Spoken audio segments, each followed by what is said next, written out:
Peyğəmbərimiz sallallahu aleyhi ve sellem bizə deyib ki, zalim hakimlər olacaq, mənim yolumdan gedməyəcəklər. Hüseyin radiyallahu anh hakimi qarşısında caiz görürdü. Harada deyib bunu? Salam aleykum şeyx. Və aleykum salam və rəhmətullah. Hal-hazırda bəziləri Hüseyin radiyallahu anh'ın adından istifadə edərək dövlət başçısına qarşı çıxmağı icazəli görür. Və iddia edirlər ki, o da dövlət başçısına qarşı çıxıb və çıxmaq lazımdır. Buna münasibətiniz necədir? Elhamdülillah. Elhamdülillah və salatu və salamu alə mən lə nəbiyyə və əmmə bə'd. Selamu aleykum və rəhmətullahi və bərəkatuhu. Aleyküm selam.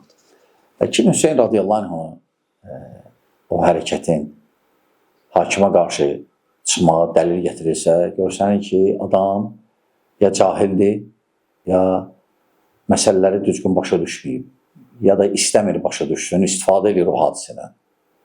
Birinci hakimə qarşı çıxmaq, müsəlman hakimə qarşı çıxmaq, şəriətimiz qadağan edib.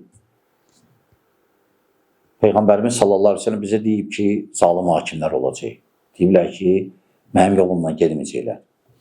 Və s. Lakin o vaxt ki, soruşanda ki, onda biz neyniyik belə hakimlər? Qulaq asın və tabi olun. Qulaq asın və tabi olun. Dinə ası olmayan məsələlərdə biz tabiyik, elhamdülillah. Yəni, çıxmaq məsələ həlli deyil. Onlarla başa düşürlər ki, çıxırsan deyib, o məsələn, mən qədimdən danışmıram. İndiki vaxtda, məsələn, baxın, hansı ölkələrdə hakimə qarşı çıxıblar, xeyrə çatıblar? Yox, heç yana. Xeyrə çatmayıblar.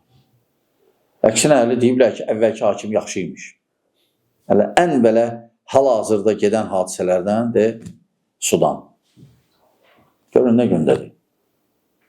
Ona görə, qardaşlar, o fikirlər, o şuarlar ki, səslənir, onlar hamısı batildir. O ki, qaldı Hüseyin radiyallahu anh. Hüseyin radiyallahu anh hakimə qarşı çıxmayıb. Hüseyin radiyallahu anh da deyib ki, mən hakimə qarşı çıxıram. Haradasa deyib, heç kim da deməyib. Və ya Hüseyin radiyallahu anh hakimə qarşı çıxmağı caiz görürdü. Harada deyib bunu? Hüseyin radiyallahu anh əhl-i beytdir. Ömər Xattabın qohumudur. Peyğəmbərin nəvəsidir. Sallallahu aleyhi ve sellemin. Harada yazılıb ki, Hüseyin caiz görürdü hakimə qarşı çıxmağı. Əgər lap tutaq ki, belə fərz eləyək ki, Hüseyin radiyallahu anh çıxmağı caiz görüb. Hüseyin radiyallahu anh dəlil deyil ki, Peyğəmbərimiz şəriət, Hüseyin şəriət deyil, şəriət Qurandır və Peyğəmbərdir. Sallallahu aleyhi ve sellem, şəriət odur.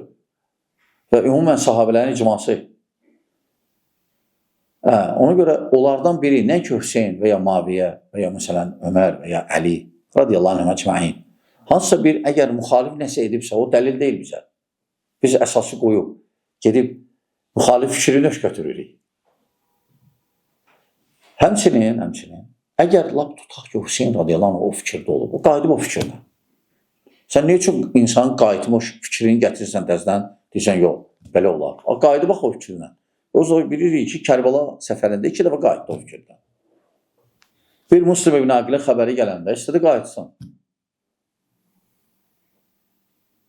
İkinci də artıq Kərbalaya gəlib görəndə ki, onu çağıranlar ona qarşı çıxıb, onu da qayıtmaq istədi. Yezidlə görüşmək istədi hətta. Hanı Hüseynin qarşı çıxmaq, hakimə qarşı çıxıb? Həmçinin, demək olar ki, 4-cü, ya 5-ci, ya 3-cü. Hakimə qarşı çıxan arvad uşaqla gedir. Hakimə qarşı çıxan arvad uşaqla gedir. Arvadı uşağı götürmüşdü, əhl-i beyti götürmüşdü özünə. Nə hakim? Hakimdən onda söhbət gedmirdi. Hüseyin radiyallahu anh uşağı da öldü axı. 56 yaşı var idi. Kimdən hakimə qarşı çıxacaqdı? Küfəlilərlə. Küfələr hansı ki, onun qardaşına xəyanət elədilər, öldürdülər və atasını öldürdülər. Qardaşı elə onlara görə, onlar səbəblərdən biridir ki, Maviyyə verdi hakimiyyəti.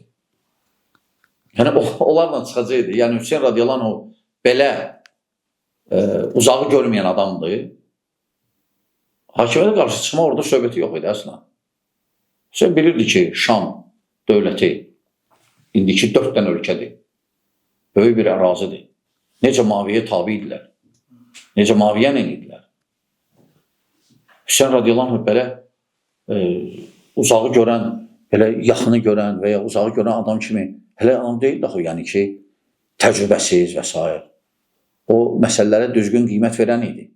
Biz Hüseyn radiyallahu anhunu belə təcrübəsizlikdə belə onda ittiham edirik.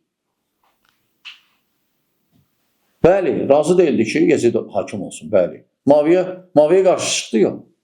Muaviyyənin hakimiyyətində razı idi. Razı olmasa da hər halda yaşayırdı. Bir dəfə Muaviyyəyə qarşı çıxdı yox.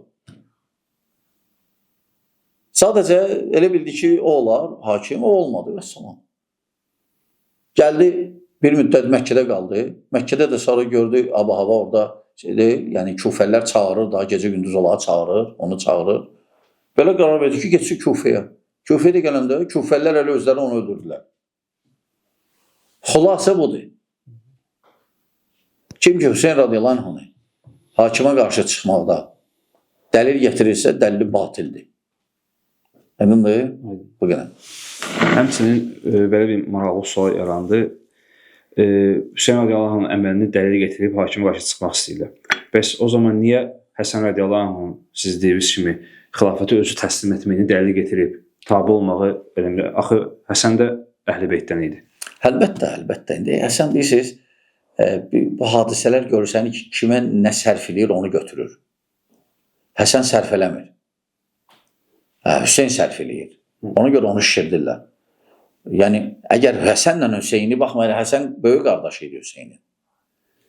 Amma fikir versən, Hüseyn necə şişirdilir, Həsən heç şişirdilmir elə. Hətta bəzi kitablarında ona deyirlər, müsavaddadır vücuh, yəni üzümüzü qaraldan. Çünki narazılıq edirlər ki, xilafəti nə üçün Muaviyə verdi. Hüseyn sadəcə o hərəkətinə şişirtmək olur, yönəltmək olur, istifadə eləmək olur, ona görə şişirdilir. Bəli.